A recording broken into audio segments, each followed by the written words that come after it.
because a lot of the clay element has turned into glass. So it smashes very easily.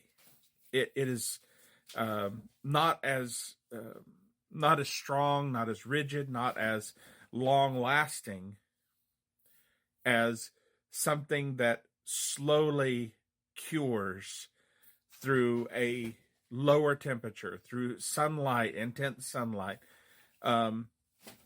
And so you kind of think about, what is it that's going to shape you? Are you going to be shaped by submission to Allah? Are you going to allow Allah's path to shape you, to form you, and to cure you in a way that will be strong and resilient and long-lasting? Or will you allow your jinn, your hot, burning passions, your ego and arrogance, will you allow that to shape you and make you into a fragile piece that falls apart because he has no support?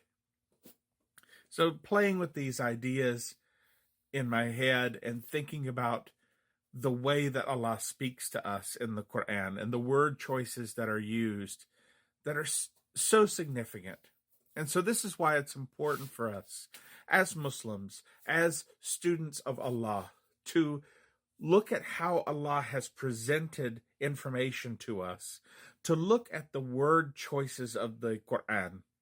And even if we do not read Arabic and speak Arabic fluently, we have resources at our disposal that when we look at the Quran and we see there's something in it that doesn't quite match to the rest of the Quran, well, we don't discard that, because all of the Quran is the word of Allah. But you break it down and you start looking, okay, this is the word. What does that word really mean? And you look into your Arabic, your Quranic Arabic dictionary, and you break down the word into its meanings and into its minute parts and find out what the root is and what it connects to.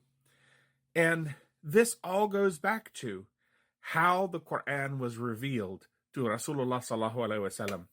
Is that when Allah subhanahu wa ta'ala sent Jibril alayhi salam to squeeze the Quran out of Prophet Muhammad, what did he do? Jibril recited the Quran, and Prophet Muhammad sallallahu alaihi wasallam said that Jibril would recite it to him 7 different times in 7 ways. And this goes down further into the breakdown of the language of the Quran and why it is so rich and layered. So I tell you, my brothers and sisters, we do not take one understanding of the Quran. We have to dig and pull it apart and find the layers of meanings. All the thought exercise that I did today, that I just shared with you, this is done through looking at what the Quran says literally and figuring out what it is, the deeper lessons that we can learn from that.